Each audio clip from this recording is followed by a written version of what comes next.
Hey, welcome to another video. This one is going to be about section 4.3, homogeneous linear equations with constant coefficients, and finding the general solutions of them. So I've done a couple of these problems already. I'm on problem 22. These are just going to be a couple of example problems that I'm going to go through. And the instructions are to find the general solution of the given higher order differential equation.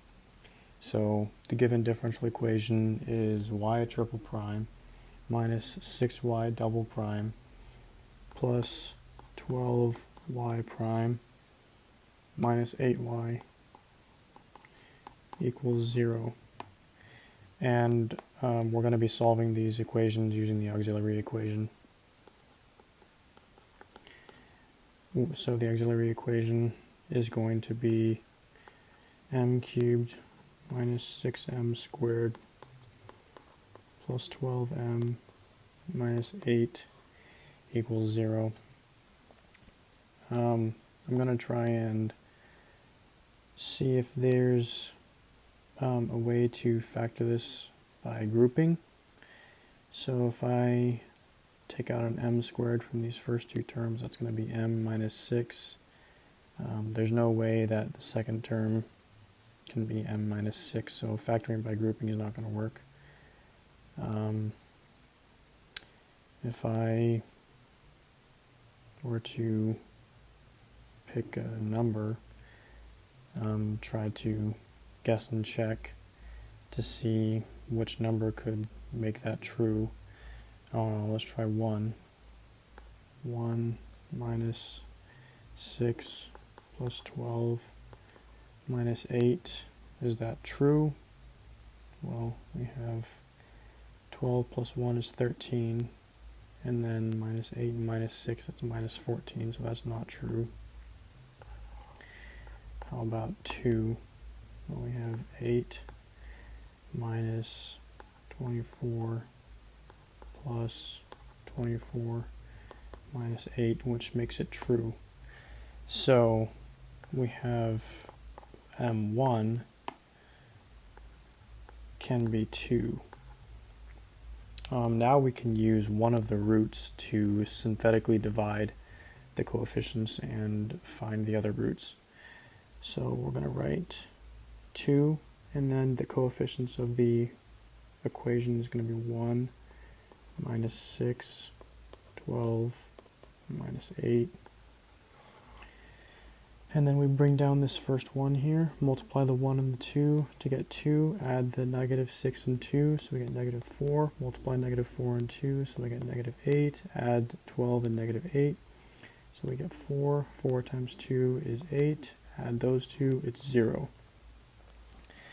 So then we're going to have this equation, m minus 2, which comes from m1, times these coefficients, which is m squared, that's the 1, minus 4m, that's the minus 4, plus 4 is the last 4, equals 0. And so this second equation can be factored. Can it? Let's check and see. So I think it's m minus 2 squared. Right, because if we have m minus 2 and then m squared, yeah. So m minus 2 squared. So this is actually m minus 2 cubed equals 0, which means the only m is 2, which is multiplicity 3. So the characteristic so the general equation is going to be y equals c1 e to the 2x plus c2x e to the 2x plus c3 x squared e to the 2x. And that's the answer. Go to another one. Next one after that is number 23. The equation is y to the fourth, which actually is not y to the fourth, it's for the fourth derivative. The fourth derivative of y plus y triple prime plus y double prime equals 0. And so the auxiliary equation for this, m to the fourth plus m cubed plus m squared equals 0. Let's take out an m squared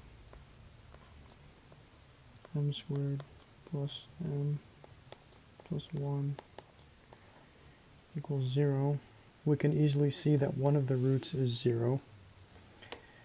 So, factoring the other equation, we'll have m squared equals 0, and m squared plus m plus 1 equals 0. So we can factor this one.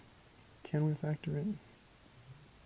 We'll have to use the quadratic formula, but I'm not going to use the quadratic formula. I'm going to use the Po-Shen Loh method, which is the sort of new quadratic formula.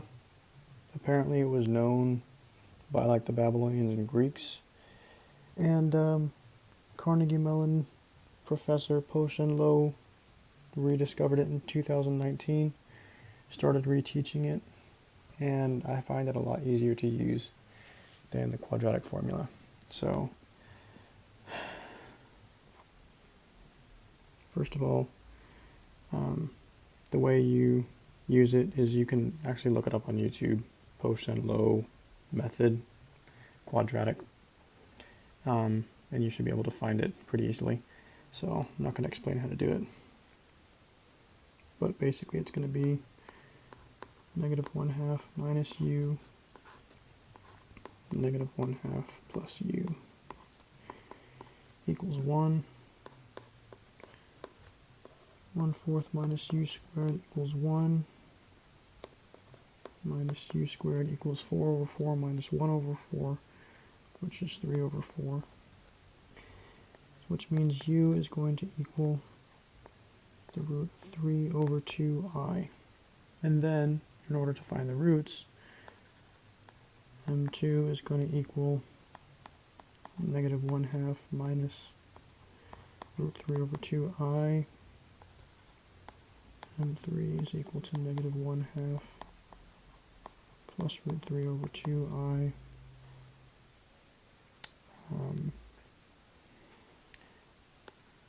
M1 equals 0, which means the general equation is C1 times e to the 0x, which is just C1, plus e to the alpha x. Alpha is -1/2 times C2 cosine of beta x. Beta is root 3/2 plus C3 sine of root 3/2x. And that is the final answer.